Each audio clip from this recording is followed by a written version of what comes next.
Então, seguindo, a Alemanha perdeu a guerra, né? A Áustria-Hungria perdeu a guerra e o Império Turco Otomano, que substitui a Itália quando a Itália muda de lado, né? Aí na Tríplice Aliança, os três grandes perdedores da Primeira Guerra Mundial, né? A Áustria-Hungria e o Império Turco Otomano vão ser desmembrados, né? Vão ser divididos, vão perder território. Então todos os custos da guerra vão para a maior potência, que é a Alemanha, que vai ser a grande derrotada da Primeira Guerra. Então nós vamos ter aí o período que vai ser conhecido como a Paz dos Vencedores. Lembrando que a Alemanha foi derrotada e assinou lá a rendição incondicional. Então nós vamos ter as três potências, Inglaterra, França e Estados Unidos, decidindo aí os rumos que a dar para a Alemanha. O presidente americano dos Estados Unidos, estadunidense, vai propor a criação da Liga das Nações, que é uma espécie de ONU, que logicamente não deu certo, por isso que nós temos a ONU após a Segunda Guerra Mundial. Mas o presidente americano já tinha pensado nisso, um órgão que decidisse as coisas do mundo para tentar evitar uma guerra como a Primeira Guerra Mundial. Então os Estados Unidos vai propor a criação dessa Liga das Nações, que não vai dar certo porque alguns países não aceitam a determinação dessa Liga das Nações, então ela vai por água abaixo. Então o que fazer com a Alemanha? Essa era a grande dúvida. Os Estados Unidos queriam passar uma borracha na guerra. Bom, a Alemanha perdeu, agora ela é uma república, a República de Weimar, então deixa a Alemanha lá tranquila, sem pagar nada, para nós voltarmos à normalidade. Essa visão americana era influenciada, lógico, por agora os Estados Unidos ser o país mais rico do planeta. E ele quer que tudo volte à normalidade rapidamente para ele poder desfrutar dessas riquezas. Já Inglaterra e França não, querem revanche, o revanchismo contra a Alemanha. Não, vamos colocar tudo nas costas alemãs. E como 2 contra 1 vencem, é a ideia de Inglaterra e França que vai para frente no Tratado de Versalhes, que é o principal motivo da Segunda Guerra Mundial. Então o que o Tratado de Versalhes vai determinar? Então nós temos alguns itens aí. Primeiro, Alsácia e Lorena voltam para a França. Então a França, que havia perdido Alsácia e Lorena lá na Guerra Franco-Prussiana, vai recuperar essas terras. Lembrando, Alsácia e Lorena, ricas em carvão e ferro. Então vai beneficiar a indústria francesa e prejudicar, logicamente, a indústria perdedora, que é a indústria alemã. Segundo, a Alemanha vai perder alguns territórios ricos em matéria-prima.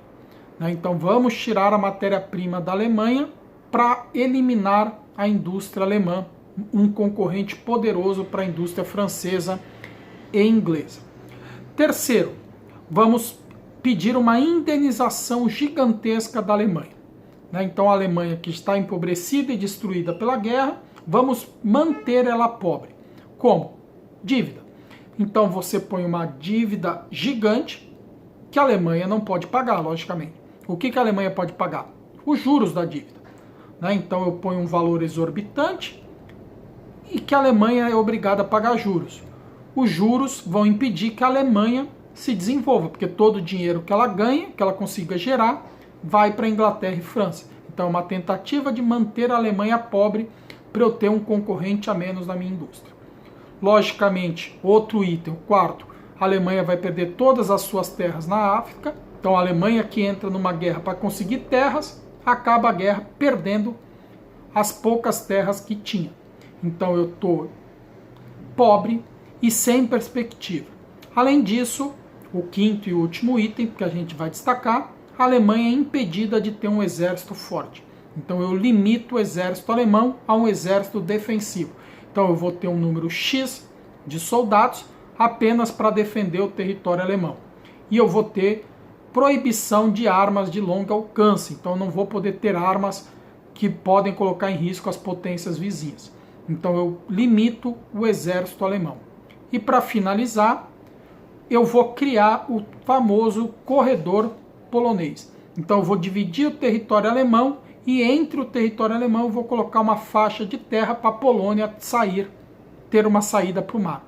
Então eu vou tomar uma terra no centro da Alemanha, ali da Prússia, que é o estado, a região mais rica da Alemanha, que vai ter o corredor polonês. Né? Por isso, o ódio gigantesco da Alemanha em relação à Polônia na Segunda Guerra Mundial. Então eu tenho tudo isso no Tratado de Versalhes, feito por Inglaterra e França, aí imposto para a Alemanha na sua rendição incondicional. Então, que mapa, que conjuntura eu tenho no mundo agora? Né? As consequências da guerra. As consequências óbvias, né? Milhões de mortos. Então, eu vejo agora o que a tecnologia pode fazer. Né? Lembrando que essa guerra vai ter o uso da aviação. Então, os aviões que inicialmente eram utilizados para checar as posições inimigas, depois vão ser usados como arma, jogando bomba no território inimigo. Eu vou ter metralhadoras, armas automáticas, e eu vou ter canhões, e eu vou ter armas químicas, que hoje em dia são proibidas. Qual o problema da arma química? Além de ser uma arma, né? A arma química é invisível. Quando eu atiro com uma metralhadora, o exército inimigo escuta e pode se proteger. A arma química não. Eu lanço o gás é indolor, não tem cor, eu não vejo, ele não tem cheiro muitas vezes, e eu morro com esse gás, ou eu fico cego, ou eu crio problema gigantesco para aquela população. Então o gás vai ser uma das armas piores da guerra, além de mortes por fome, morte de civis. Então eu tenho milhões de mortes na Europa. Destruição da Europa, lógico, a guerra, eu não faço a guerra só para matar soldados, eu faço a guerra para matar, para destruir pontos estratégicos, ou seja, indústria, meios de transmissão, rádio, etc. Então a Europa está destruída. Esse é o mapa da Europa pobre e destruída. Milhões de homens mortos no mercado de trabalho. Então eu perco meus trabalhadores. Essa é uma consequência a mais famosa, né? Aquela que eu não posso errar nunca. Segunda consequência. A guerra foi feita por soldados, que em sua maioria são homens jovens, aqueles mesmos que trabalhavam nos seus países. Como o homem jovem está na guerra, ele vai ter que ser substituído pelas mulheres, que não podiam trabalhar. O papel da mulher na sociedade era cuidar da casa e do filho. Agora não, ela tem que substituir o homem dirigindo ônibus, bonde, trabalhando na indústria, como carteira, todas as profissões antes destinadas ao homem, agora a mulher assumiu essas profissões durante a guerra. E logicamente, quando acaba a guerra, os homens voltam para ocupar esses empregos, só que as mulheres não vão aceitar, né? Porque a mulher conseguiu finalmente a sua independência financeira. Eu não dependo mais do homem, né? E então é um caminho sem volta aos direitos das mulheres no mercado de trabalho, o movimento feminista, sufragista, que nós vamos ver em outras aulas. Próxima consequência, os Estados Unidos se torna o país mais rico e poderoso do planeta, coisa que ele é até hoje. Então ele vai substituir a Inglaterra como principal potência econômica do mundo. Outra consequência, a Revolução Russa, vai surgir aí um sistema político e econômico rivalizando ao capitalismo. Vai surgir então a União Soviética, a outra grande potência da sua época, a segunda mais importante, que nós vamos estudar aí ao longo de todo o ano, a Guerra Fria.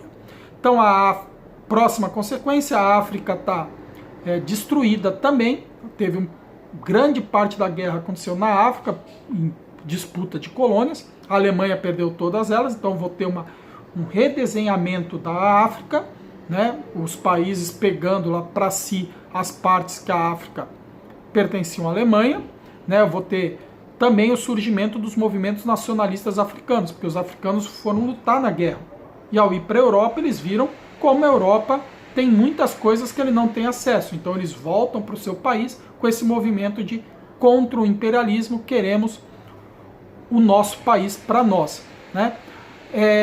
Criticando duramente o imperialismo. Eu vou ter também, como consequência dessa Primeira Guerra Mundial, a Segunda Guerra Mundial, talvez seja a mais forte, né? Que é o revanchismo da Alemanha em relação a esses países. Então, qualquer dúvida sobre a Primeira Guerra Mundial, vocês podem mandar aí no Classroom, que eu vou ter o prazer de responder. Abraço!